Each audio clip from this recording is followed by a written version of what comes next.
random stuff to fill in whatever space that Twitch is going to decide to add to my video, because they only allow me to crop my videos every 30 seconds. And with that, hey everyone, Mr. Happy here, and welcome to Mondays with Mr. Happy, aka Mr. Happy Mondays, the weekly Q&A show where you ask me questions and I answer them. That's not usually what I say, is it? No, I've never said that before. So a few things before we get started. This is going to be a lightning round where I go through the questions super fast. I have Ultimate Prog today, and I'm going to be in there for a pretty long time. So I'm not going to have time to edit this video, meaning I'm recording it on Twitch. I'm going to record it all in one take, and I'm just going to upload whatever Twitch decides to actually upload over to YouTube. Sometimes that adds a little bit of extra blank space at the beginning, some extra words here and there. Who knows?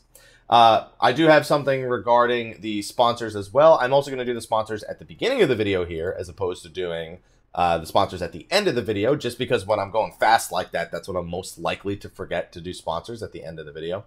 So for those who don't know, Patreon, we have it so people can sponsor the stream to combat hashtag demonetized over on YouTube, because they demonetize half my videos because I say bad words and kids don't hear bad words. Just don't listen. Just plug your ears a little bit.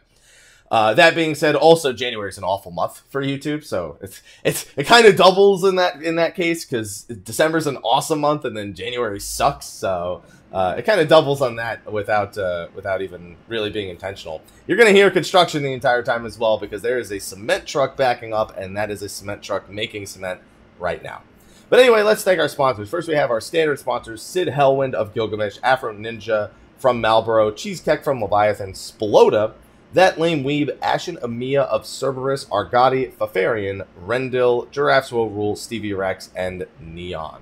Let's see. Then we have our elite sponsors. We have Rah Xephon from Exodus. We have Rynoet Westos, the Purple Warrior. We have Yadric Red Steel Exodus. That sound is distracting me. Lexxie Valentine, Mantaru and the Rivivus Free Company from Zodiark, Marsh Techie, Ellisan Le'ore, Sour Cream and Chives from Genova. Not forgetting anymore. We have, oh, that person actually upgraded, so I'm going to keep that in mind. I know somebody who upgraded, I never noticed that they did, and so I'm just going to do it myself. Then we have Hirsch vs. Fairy, Phoenix Free Company on Goblin, Serren from Zodiark, and Rynoet Chikara. Moving on to our premium sponsors, we have Khuja Cross of Serren. We have the Serenity Free Company on Ultros. We have Kat Kazuma, we have Kuryoshi and the Reckless Tea Party on Cactar. We have Ignis Farragon from the Diablo server. Velestra of Famfrit, Noct Cordis from Excalibur, Krovos Moonscar, Nakaneyame, Ira and the Avon Blanc for Company on Zodiark, Joshua Odin of Tomberry, not Joshua. Private Mikey, Aqua Sacrifice, Spike, Nottingham Kirasame, Rudy Rudiger, Ten Colossus, Killer Hackman, Raul Jr, Darklight 2013, Arthur Milligan Bishop, and Kiltastic Jones. But wait! There's one more. Somebody who went above and beyond, and for the last couple of months has been in a tier all their own. And they came up with a good name for what would have eventually been. I never extended past the $25 tier because I didn't think I could really make anything worth it. But most Patreons have that thing where they have that one tier that's like super ridiculous, and it's like, if you want to do it, go ahead. You could be that cool person. We have that cool person. We have the Patron of Light, which is Khuja Cross of the Genova server. I'm not gonna say exactly how much that is, but they're in a league of their own, and they have been for a couple months now. So we gave them their own title, the Patron of Light, and they came up with that name, so credit to them. But now, amidst sounds of backing up, they're gonna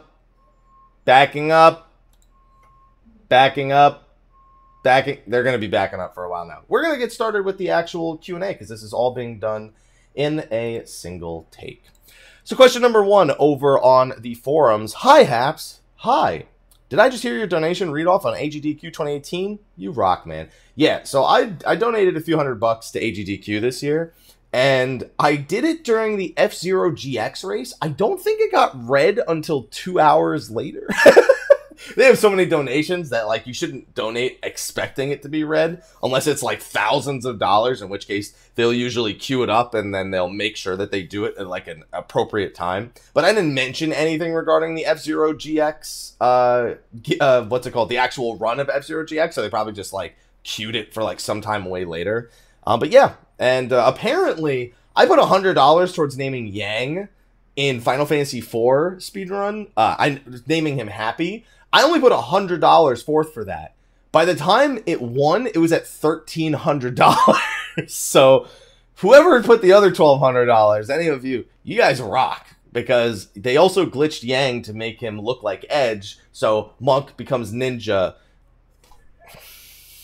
Why is that my fate everywhere I go? Alright, moving on. Alright, next actual question.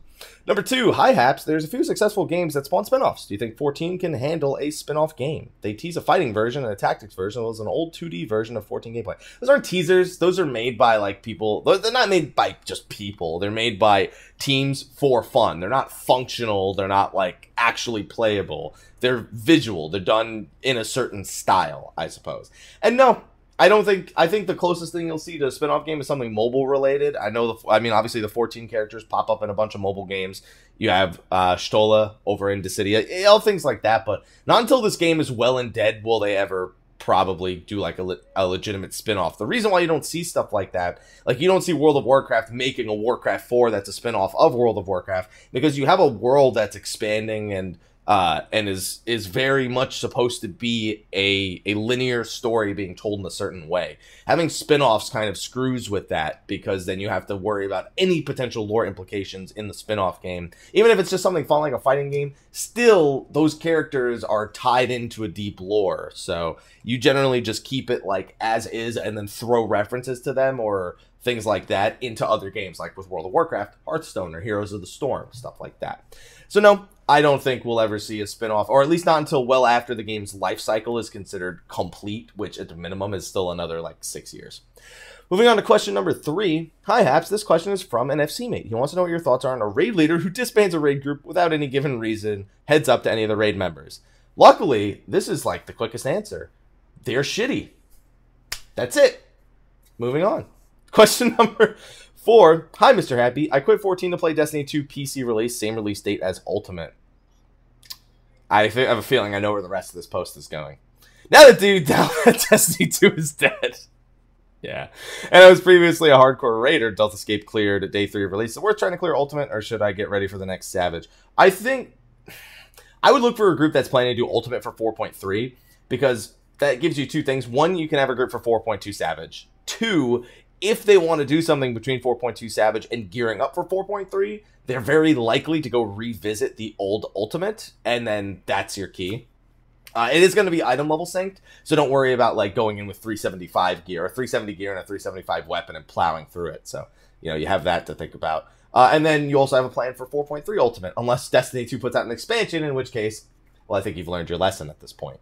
So I think that's probably your best bet, in my opinion. Next question. Hiya, Happy. Long-time listener, watch your videos, first-time poster. My question is, what is making new healers think it's okay to not heal? They throw on a regen of sorts and think that's good enough. My friends and I are seeing this more and more and can't figure out what the mentality is coming from. Healer main endgames, so I get the need or want to DPS, but healing should always come first. So I have a very simple thing with this. Is the tank alive? Yes? Then everything's fine. If somebody throws the regen and then lets the tank die while they DPS, that's a problem, admittedly. But throwing the regen and going for the DPS is the pretty common thing to do. You know, as a white mage, you'll go for the holy as damage mitigation, which then lets you pull off a bunch more holies, and that feels really good. And in the case, the whole time they're stunned, the regen is ticking. On top of that, you also have to wonder if your tank is actually using a defense equalizer. There's a few factors that go into it. But in a generally okay situation, you throw a regen on, you DPS, you use your off-global cooldowns to throw out the occasional heal, and then if they're not dead yet, then yeah, maybe you got to start actually going through some, you know, actual heal spells. It all depends on the dungeon group and the raid group. If you don't know these people, you always have to err on the side of caution. But once you're comfortable, that's when you can make the swap over to, hey, I'm going to regen you, don't fuck up, and I'm going to go do more than what's happening right now. All right, that's all that you need to go. So that's why. As long as the tank's alive, the regen is fine, and then you can just back up and start DPSing. I'm just trying to come up with excuses for the sounds at this point. Number 6. Hey there, Mr. Happy. First off, love your show. Your best your videos help me get through crafting and gathering grind. Oof. So I got like one video, right, for 60 to 70, because that goes real fast. My question is this. I feel like a lot of people are okay with screens charging $2 extra per retainer a month. I, on the other hand, find it unacceptable. I've never played a sub-game where I have to tack on more to myself for something that's basically an over-glorified bank space. I know we're getting tackle boxes. Tell Sly that. He'll love it. Soon, but something as important as bank space in a game where there's essentially 2 slots for 1 item shouldn't be charged monthly for. Do you think Serren for change this model is too profitable? No, I think that as long as... So, I think their stats show that there's very few people that have all 8, which is understandable. There's very few people that have more than 2. The average player doesn't even purchase the retainers because ideally, if you're not a hoarder, you really don't need more than 2 retainers. Now, I know what you're thinking right now. Oh my god, but Happy, I keep all these sets and I keep all this, that. I have all my sets too, the ones that I functionally use for all my jobs, and I personally don't have a need for the 4 retainers that I have. The only reason I have 4 is because my girlfriend pressured everyone into making me get one by just throwing money in my face. And I don't remember. I think the other one was for the same reason, actually. So that's the only reason, pretty much. And as long as that's the case and people are like, they're not going to go out of their way for basically the people that are insane with their retainer space, as opposed to adding alternatives to free up inventory space in the game. For example, items are now going to stack to 999. Not only do you have the extra 70 slots in the Chocobo, which is something that they're doing for free. Well, you pay a sub, so not for free. But they also have the Armoire, which is honestly the thing that I see taking up the most space for people. It's outside of insane crafters that keep everything, most people are taking up all that extra space with Glamour. So you basically had 200 spaces freed up with the Glamour the Glamour Armoire. That's why I call it the Armoire. It's the Glamour Armoire to me. So I'd rather work on situations like that where they can free up the space that you currently have, as opposed to just making 8 retainers free when they have clearly run into issues in the past with having more than 2 retainers, especially for only a limited number of people that actually use them. But that's the answer. Could they do without it? Probably. Would they? Probably not, because of whatever back-end limitations or intended amounts of space for you to have, and not overdoing it on the amount of data that is stored on the servers itself. But anyway, moving on to the next question. What's Haps? Haps? I'm Haps. Are you Haps? I'm Haps. Anyway, I watch your Twitch a lot and I've been wanting to get into 14 for a couple months now. My question is, where do I find people? Official forums are pretty much dead. It's like, is there like a community Discord or something I can get info from actual players? So there is not a great, at the moment, at the very least, there is not an insane number of people on any one source. It's not like there's a WoW head or I guess an MMO champion for Final Fantasy XIV.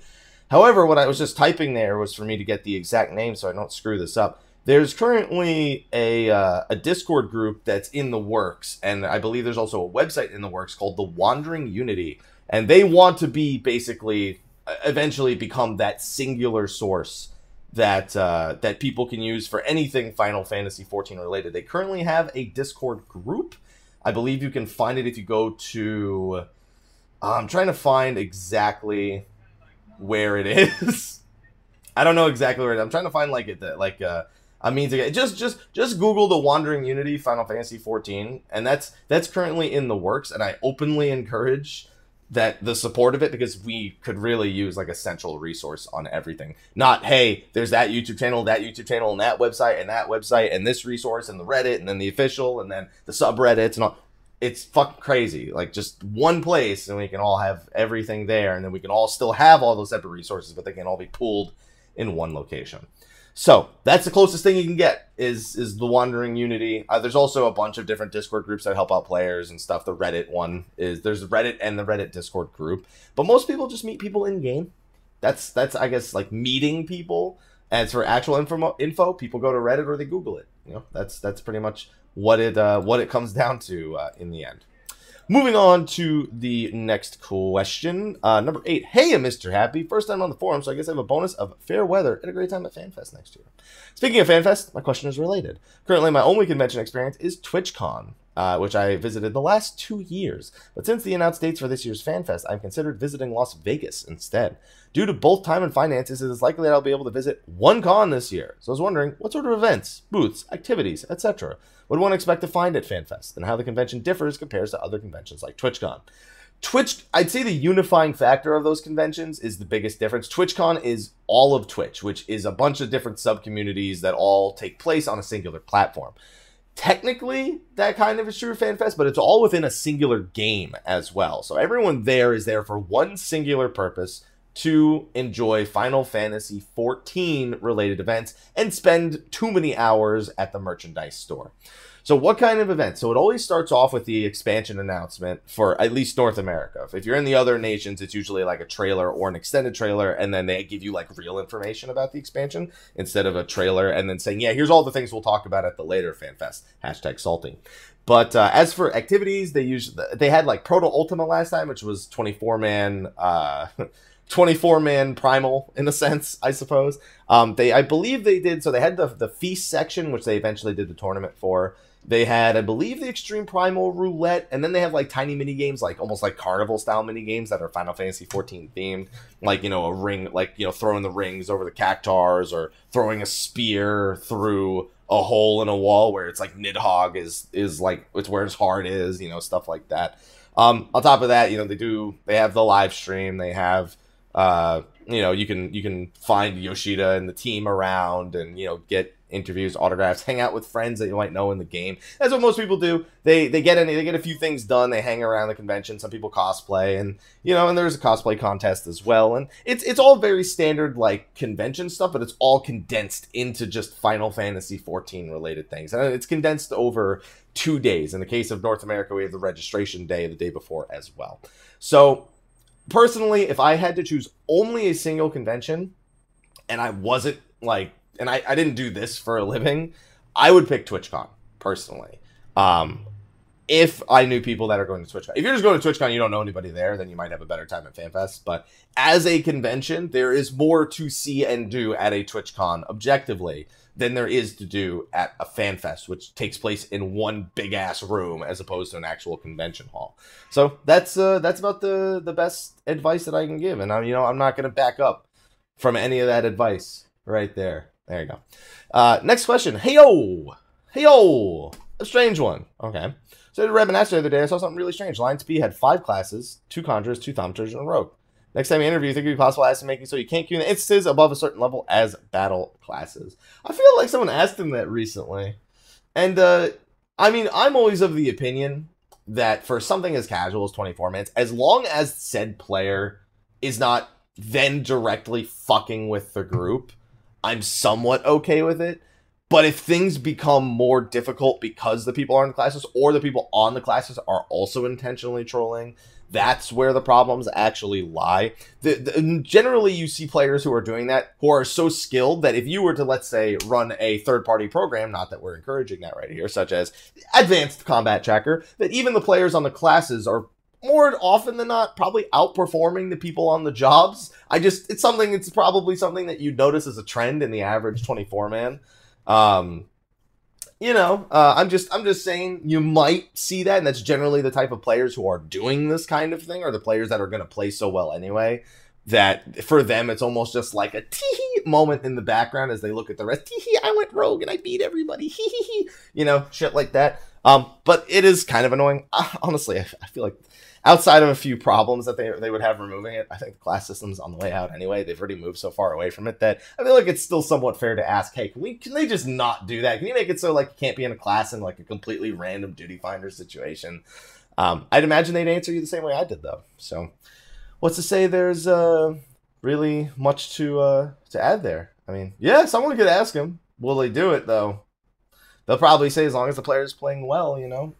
wait. No, in State of the Realm, we said no. You could vote. I guess you can't vote kick if there's 5 of them in an alliance, because then they have majority vote. Difference in play style. There you go. Next question. Hey, Mr. Happy. Sorry again for the very argumentative question. I don't even remember, dude. I forget questions week after week. I tend to forget some of the questions week after week. This week's question, I was wondering if you want them to add more proc-based mechanics. No, I think they overdid it a little bit. Bard and White, no. Bard and White Mage are the only ones that are major proc-related classes. Machinist is, I mean, they have ammo to force the proc, but their entire thing is, you know, getting procs, and it's a matter of forcing the procs versus random procs. Monk, listen, Brotherhood is full of, if I don't get procs from Brotherhood, I cry. Okay, that's all I know. There's more jobs than just those 2 that have procs or are proc related. But no, I don't like proc. Proc related is something that a job needs to be focused around. When you ham fist it into other jobs, it starts to take away from the flow of the job and the feel of the job. Sometimes it's great to be like, oh, I got an extra of that, cool. And then at times it's like, but then eventually it's more like, well, now I'm expected to get all of those. They're not extras. They're like, that's my output. My job is balanced around that output. And that makes it part of my job now, and that's not as satisfying because that's not why I started playing this job in the first place, etc., etc., etc. So no, I don't think just ham-fisting more proc-based mechanics into more jobs is a very good idea. Red Mage also literally proc insane. Yeah. So I mean, again, forced proc, but a proc nonetheless, and knowing how to use it is very, very important. Moving on to the next. That bell was not the construction. That was my cat. Where are you? Oh, he's in the hallway. Next question. Happy howdy, Mr. Happy. I like lore. Hey, I like lore too. And so the class first job issue, the issue seems to be the scrubs that only enter the higher level content with hey, we just were talking about this in the other question. Classes and jobs. People who go into Rabanastor's classes. On the hinterland space, there's also changes to physical access. Exams go to previously accessible space being removed. Yeah, that's what I'm saying. There are changes in the... Yeah, but it's physical access. There's no, like, actual access. His hand doesn't actually open. There's just... They throw a portal in front of it. Because they're like, yeah, we're not animating that thing opening. We're just... we might for, like, a cutscene, but other than that, we ain't doing it. It's because the rocks are just the same shape. Like, there's no actual change in the hinterlands. It's just the shape, and there's a portal there instead. Fun question. If you were stuck in gaming hell where you were forced to play 100% of the time, either... I mean... Am I being paid? Because then I don't mind this. I don't mind this prospect. This doesn't sound like gaming hell as long as I have a steady flow. If it's playing Chrono Cross the whole time though, then it's hell. Okay. God damn it! There's the demonetization. If you were stuck in hell, were you forced to play 100% of the time? Either a... Okay, oh, you want me to see both of them. Xenosaga Episode 1 card game. I don't know anything about it. I'm just going to assume it's shit. Or Blitzball. How about I just die instead? I don't know anything about Xenosaga, so I can't pick an answer here. So C, no. There you go. That's my actual answer. All right, moving on to the next question.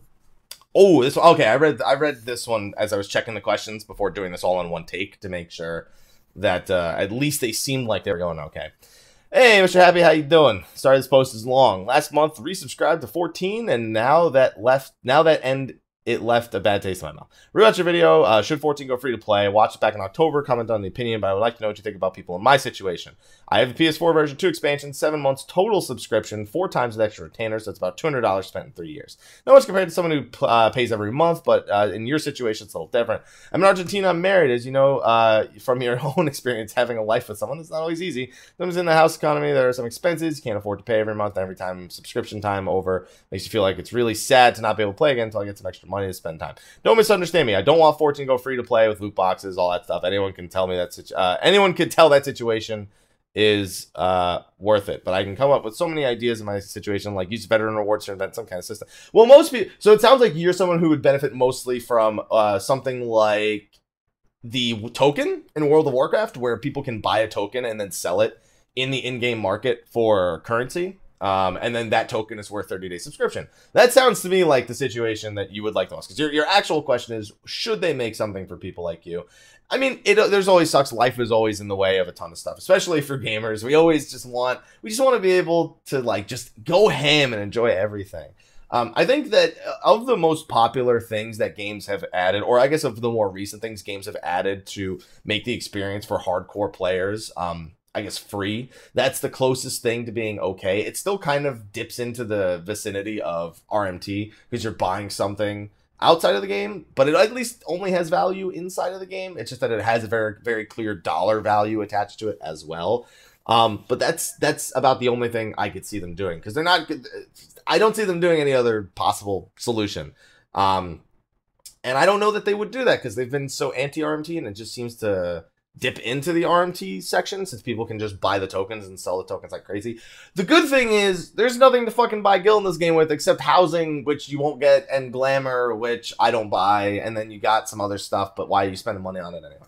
So I guess technically the economy is the only thing that maybe potentially suffers from that, and even then, like, does it? How much does it? Like, how many people actually partake? But yeah, that's about it. I mean, I can't really think of much else to add. That's all I got. You know. Moving on to the next question. Let's see. Hey, Mr. Happy, how you doing? I'm doing alright. You doing alright? I know this may seem like a greedy question, but do you think they'll add free content into Dissidia? I mean, if not, I'll manage. That's tough because they said they wanted to add more story scenes, but they said they wanted to do it when they added the DLC characters, and the DLC characters are paid. We know that with the DLC characters comes 2 costumes and 2 weapon skins for each of the DLC characters. I'd have to imagine they'd add stuff to the treasure system, free stuff to the treasure system, so people feel a little more inclined to grind it out. New skins, new weapon skins, maybe new BGM, stuff like that. New maps. They've actually not mentioned maps being paid for at all. They've only mentioned that it's 800 yen per character and 4,000 yen for the season pass. Of course, then we have the American prices, which, you know, are obviously adjusted to our economy and whatnot. But I think there will be. Will it be significant? Probably not. But I think there will be things that are not directly paid for. At least they haven't mentioned certain things at this point, like stages, that I'd imagine would come with new DLC characters, but aren't necessarily included with said character, or at least they haven't said that they are yet. So yeah, I think just some minor free stuff for Dissidia, but mostly going to be focusing on those DLC characters above all else. Next question. Hey, Mr. Happy, what is your opinion on Dissidia NT trophy list? That trophy list made me buy the game in Japanese because I wanted to play through the story before it came out in America, since 4.2 is probably going to be the same day. Many in the trophy community are concerned with some of the trophies. Are they as hard as they sound, or nothing to worry about? A lot of them are just for people who like plan to play the competitive modes a lot. What it seems like they're trying to do with the trophies, I can tell you right now, the PvE trophies, people aren't going to have too much of a problem with. The competitive trophies, where you need to get like an A++ in a match, or an A++ or higher in a match, and it has to be like 3 matches with the same character, and you got to do it for every different character. That's to get you to try different things in the actual competitive matches, but it doesn't have a specific rating. It doesn't say you need to be at least Mithril. It doesn't say you need to be at least Crystal ranking. You could do it in Bronze, reasonably, or you could try to do it as early as possible. So get some practice in with those characters, see how well you can do in the online matches. Then you have ones like, you know, kill all 3 opponents on the enemy team with in a single hit in a single match or something like that.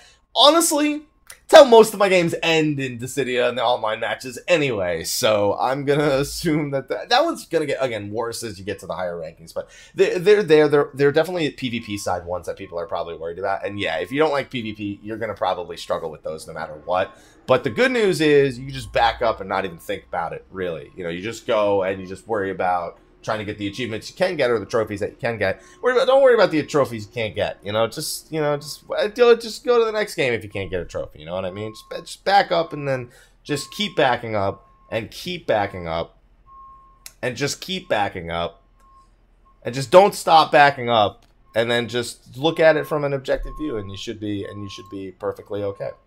Moving on to the next page, or the next question. Ahab's first time, so here's a cookie. So I noticed more and more people talking about Ninja being OP for its utility and always having a spot on the raid team. So much so they constantly ask to nerf the class, even as far as nerfing Trick Attack, which would suck for all those who do enjoy it, like myself, included as former Ninja main. Which is, why does Dragoon not get the same? Dude, Dragoon got overbuffed to hell. We all agree on that. Most of us are like, they made that job way too forgiving to screw up on.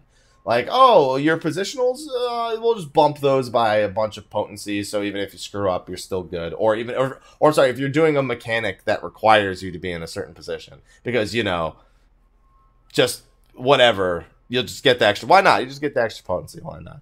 Also, everyone's been complaining about Dragoon for years. Dragoon you can kind of get away with not having. Ninja, the big thing is the enmity tools. It's the tanks and the healers that are shouting about those enmity tools. They are like, yo, I want to be able to be the tank while in DPS stance, pop my cooldowns when applicable. You guys then don't have to heal me as much. I don't got to worry about healing enmity. I don't got to worry about tank enmity.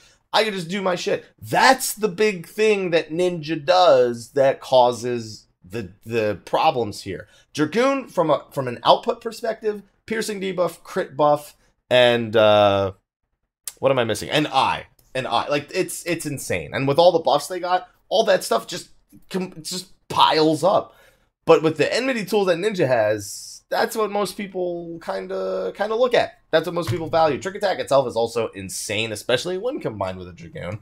But I feel like enmity is probably the big contributing factor to why people talk about Ninja more than Dragoon. Dragoon, we all agree, just it's stupid. I think just every time we're like, please just stop. And then Ninja, we're also like, also please stop. And they just keep doing it. So until they stop doing it, then we're gonna keep doing it. They're just gonna keep doing it, and then the community's gonna keep doing it, and then we're gonna that's it. We're just gonna keep doing it. Moving on to the next one. Hey Haps, hope all is going well, and your new year has started off better than mine. Been sick the past week. Feels bad, man. Yeah, a lot of people have been getting sick. I've been hearing a lot about that around the country. It is flu season. On to my question. I currently play on my laptop, switch from PS4, but I currently use a PS4 controller to play. I'm going to have a desktop soon, built soon, and I was thinking about giving keyboard and mouse a try. What tips you have for laying out skills and doing keyboards? So that's something that's always very, I guess, person-specific. I have an MMO mouse, and I map 7 different buttons on it. I have the SteelSeries Rival 500 mouse, which you can get for 10% off under the video. Yeah, or if you're in the chat, type exclamation mark SteelSeries. Anyway, I put 7 different skills on that, and I use shift and control modifiers, and I use those for skills like cooldowns and stuff. Because my SteelSeries Rival 500 mouse also has tactile alerts to let me know when cooldowns are available. I use it for things like that, things that have cooldowns of like 30 to 90 seconds, or anything over 30 seconds, really. I'll give a tactile alert. Other than that, I try to keep everything close to my hand. I never want to be reaching away, which is just what the convenience of a controller has always been really good at. So I'll usually use 1 through 6, shift 1 through 6, and control 1 through 6. And then whatever I still need, I'll put on mouse buttons, or anything that I think is more comfortable on a mouse button, I'll put on a mouse button. So for a lot of times that ends up being buffs. It depends really on the job. I have to do it differently for every job that I play. Also, making use of the keybinds around WASD or even rebinding WASD is also a good idea. I technically use QWES. I strafe with Q and E and then W and then S. Some people unbind altogether. Sometimes I just like the hilarity of backing up slowly, so I leave it as is. And then you can do things like rebind A, D, Z, X, C, F, R, T. Like you could do all that, and then there's more options on top of that. But those are the kind of things that I do. And I can't tell you to do exactly what I do, but those are just some of the things that people do and things that I do as well that are very common amongst using both a gaming mouse and a gaming keyboard. Exclamation mark SteelSeries Rival 500 Apex M750 plug done. Anyway, moving on to the next question. Let's see. Let's get it lined up nice here. Aw. Let's do a Xenoblade. I hope that these aren't spoiler questions. I didn't actually read the... I'm just going to take the first one, the obvious one. And if it's a spoiler, I'm just going to scroll real quick. Who's your favorite blade, like, overall? Mine is spoiler. See, this is someone who knows how to use the spoiler tag for hidden. For hidden. Not hidden, apparently. Who's my favorite blade? I don't know. I don't care. Zenobia, because she wrecks shit. There you go. That's it. That's it. I may joke around like waifu blade and waifu. I don't do that shit, man. It's just not interesting to me. It's moderately funny to me, but it's not, I'm never like, oh, that's my waifu blade right there. I'll do it as a joke, and then I'll be like, all right, guys, no, seriously, I'm gonna puke from just saying that. All right, that's the one, the obvious one. I'll go with Zenobia. I mean, I'm assuming you're talking about... I guess I could pick any blade. That I would probably pick Poppy. Because Poppy is best. Alright? It's just that... Yeah, I'll stop there. Because then I gotta start talking about other stuff. I'm going with Poppy. I'm changing my answer. If it has to be one of the blades that you get on, like, the rare blades, then I'll go with Zenobia. If it could be any... It sounds like it could be any blade. I'm going with Poppy. I'm going with Poppy. Alright, let me close that so that way I can get the rest of these things lined up. Next question. Hello, Mr. Happy. Hope you're doing... Hi? What? You mean doing I? You mean doing I? I'm doing I. You doing I? I'm doing I. I want to say that I really appreciate your content, especially 14 guys to State of the Realm. But guys, don't forget, State of the Realm is Friday this week, as a reminder. Thank you, and hope you won't lose your motivation to keep doing it. I haven't yet. I have short stints of lost motivation, like I did in December, but other than that, it's been pretty good. I'm a first-time asker, but a long-time viewer, so here's a bonus. You can decide what next job, Puppet Master, and it seems you agree. You can make Monk an obligatory job to enter any Ultimate raid. Hey, that's what I'm entering Ultimate on later. I've got a few short questions, so hopefully you have time to answer them. Thanks in advance. Well, let's get to it. So, did I forget or don't we know anything about Alphinaud and Alisaie's parents? I feel like we do. It's been a while since I've had to really talk about those two, but I feel like we do have information about their parents somewhere. What it is, I don't remember off the top of my head. I'd rather look it up and be accurate. So I'm just gonna say I feel like we do. 2, do you think the current Samurai is in a good spot? No. So I don't think Samurai is like an awful job. I think they overbuffed everything else so that the one advantage Samurai had no longer feels like a unique advantage. It plays uniquely, which is a good thing, but every job stands out in its own certain way. Most of the time, it's what it actually brings. For example, Monk's got Mantra, it's got Brotherhood, and it's also the best. Ninja has Enmity tools and Trick Attack. Dragoon has the piercing debuff and a crit buff. Everything stands out when you have a job that only stands out for its damage or its playstyle. If you don't do enough damage over everyone else like it was doing before, then you lose that unique aspect about your job. And then all of a sudden you have to question, and no, slash debuff doesn't count. And then you have to question if it's even ever a design choice you're going to be able to stick with. They overbuffed Dragoon. Monk's not that far behind Samurai. And Ninja is Ninja. It's just... And then on top of that, you have the range DPS, which you have the range physical to bring tons of synergy with the other jobs, all being physical DPS. So they have synergy with Dragoon, Monk, and Ninja, all 3 of them. Then they have their own utilities. Then you have the casters, which also have certain utilities that tie it. And then you just have Samurai. It's like, I can roll class Feint. All right. That's what else do you got? It's just potency buffs, man. Either it's enmity brought down and while its potency is brought up simultaneously, or just cave and stop doing things that don't have any utility or any offensive utility. Or if you're going to do things with defensive utility, make them way more mandatory than they are now.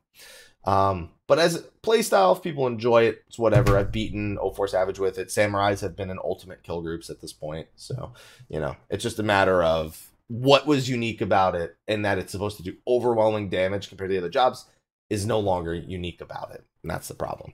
Do you think they should change normal Omega Raid loot system like Savage once aka go and loot drops 100% bucks? You can keep running this fly. No, they're never going to do it. The whole reason that normal's designed the way it is now is so people feel like they have something to achieve every week.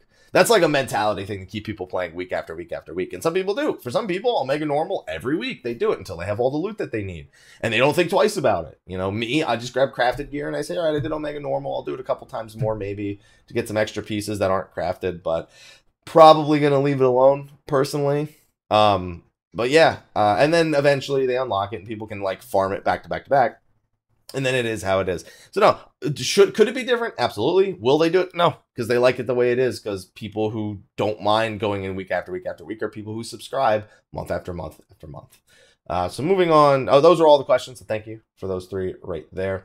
Number 19. Hi, Happy. Hi. Long-time viewer, first-time poster. Have a bonus of a sneaky reference. What? Oh, is it going to be... It's in here somewhere. There's going to be Blitzball somewhere. I know it. My question is, with everyone trying to guess what series the next few bosses of Sigma will have, everyone thinking it's 1 or 4 or 7. I seem to be the only 11 that thinks it's going to go back to 5, with the cover art of 4.2 having X-Death again casting Meteos. There's also the quest dialogue hinted between Nero and said it's the Y Omega just summon the heroes that defeated these monsters instead of the monster... No. Why doesn't Omega just summon? Okay, yeah, I read it wrong. I'm in the boat. The next set of bosses might be the Dawn Warriors, the 5 with Gulluf being the boss of 8. I don't think that any one Dawn Warrior on their own makes a lot of sense. I don't think they stick with 5. I think I don't know what's going on with that art.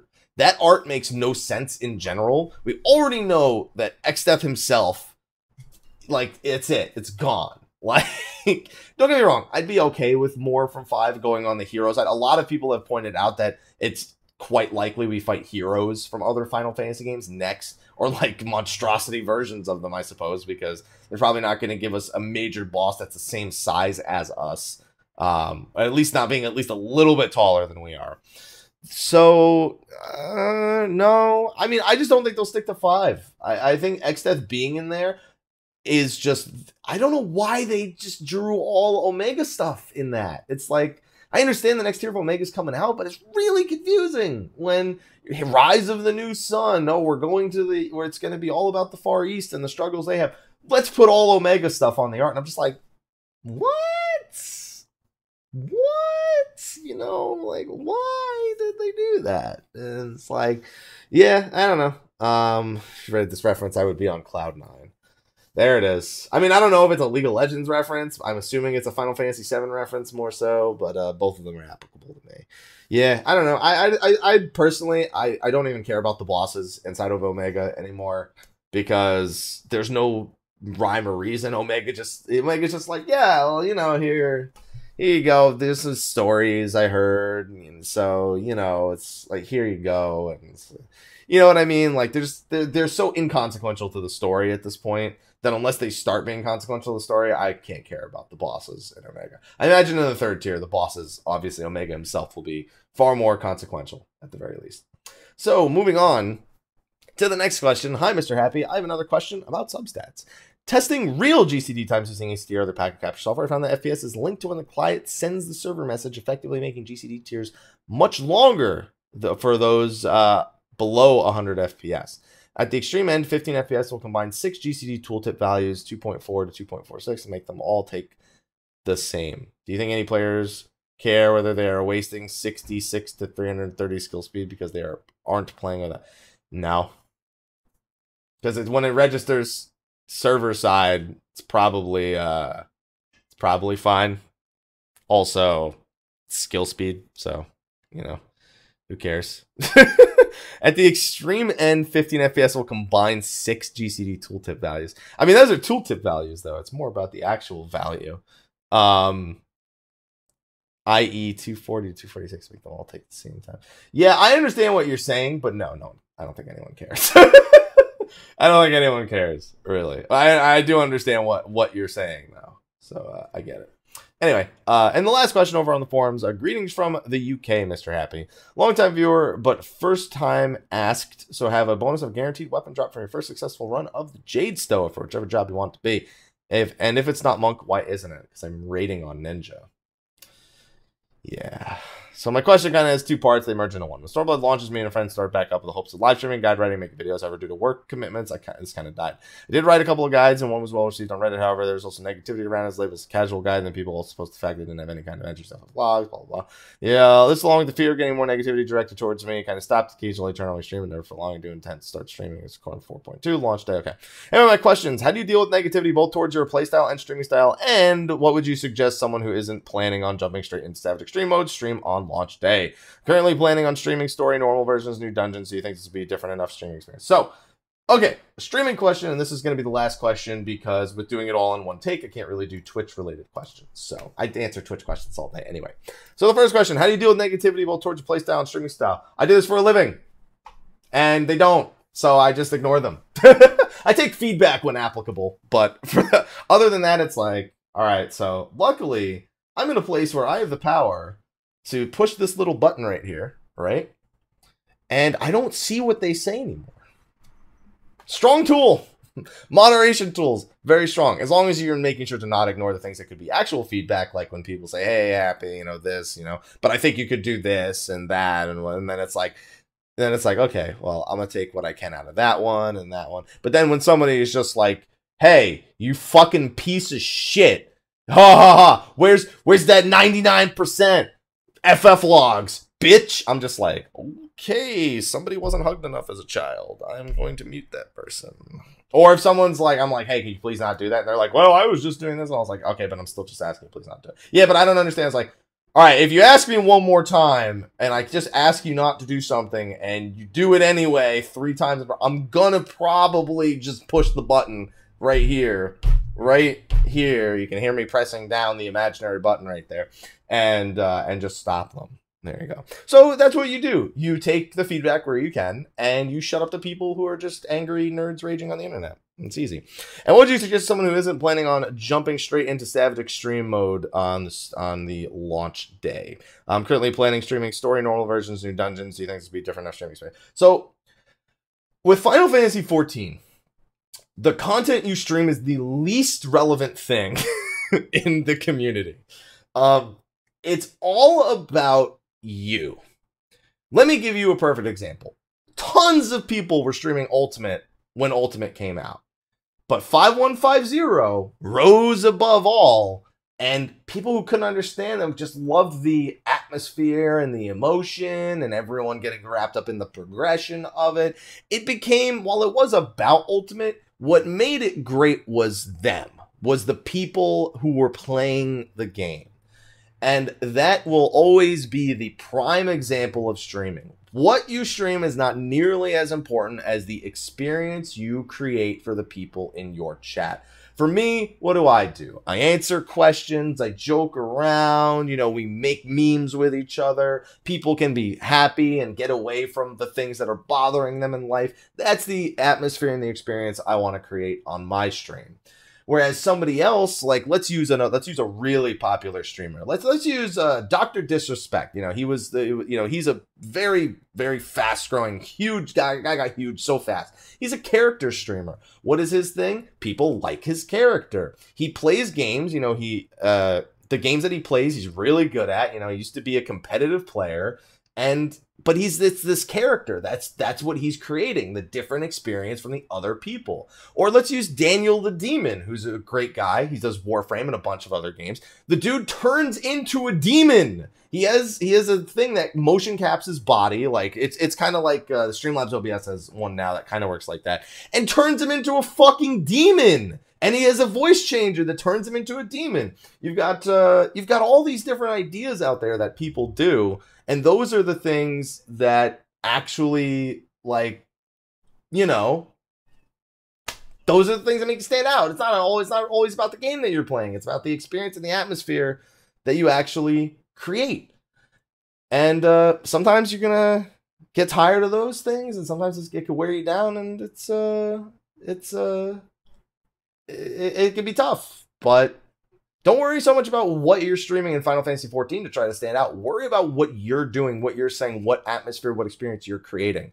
Sometimes you need to find something interesting that makes you stand out that first time, but worry about that more if you're really concerned about the streaming experience above all else. So that is definitely the best thing that I could say. And be sure to check out those streamers. General Mittens, another one I love watching. Super entertaining. And he's a cat.